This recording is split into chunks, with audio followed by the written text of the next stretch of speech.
Айланма жолдо болгон кырсыктын кесепетинен Бишкек шаарынын Ленин райондук ички иштер башкармалыгынын кызматкери каза болгонун аталган башкармалыктан басма сөз кызматы билдирди. Буга чейин Бишкек Нарын Торубарт айланма жолунда жол кырсыгы катталып, бир адам каза болгону белгилүү болгон. Toyota Camry үлгүсүндөгү унаанын катышуусунда жол кырсыгы 31-декабрдан 1-январга караган түнү болгон. 50 Toyota.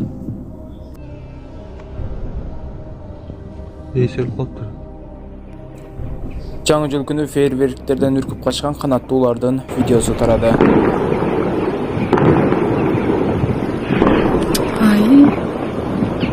Видеого лайк басып, подписываться деген кнопканы басып, жанында қоңырау баса кетиңиздер. Акыркы жаңылыктар сиздер менен. Бишкекте 5 медицина кызматкери кесиптик милдеттерин тагаттырбаган деген шек менен кармалды. Бул тууралуу Ленин Ребинин маалымат кызматынан кабарлашты. Милицияга 2022 жылдын 14 ноябрында саат 9:13 чамасында шаардык ойлуканадан жашы 7 элек баланын сөөгү түшкөнү тууралуу маалымат берилген. Аталган факты маалыматтардын электрондук журналына катталып, тергөөгө чейинки текшерүү иштери башталган. Анын жүрүшүндө бала 2022 жылдын 13 ноябрында ашказаны ооруп ооруканалардын бирине түшкөн.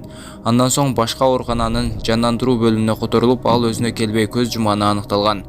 Аталган факты боюнча Кылмыш жаза кодексинин 146-берене медициналык же фармацевтика кызматкеринин кесиптик милдеттерин талаптагыдай эмес аткаруусу менен кылмыш иши козголгон. Бардык керектүү экспертизалар дайындалган. Анын негизинде шектүү катары 60 жаштагы МЖ, 67 жаштагы ИР жана 28 жаштагы КБ, 32 жаштагы ИА, 41 жаштагы МК жана 27 жаштагы АГ кармалып, убактылуу кармоочу жайга киргизилди.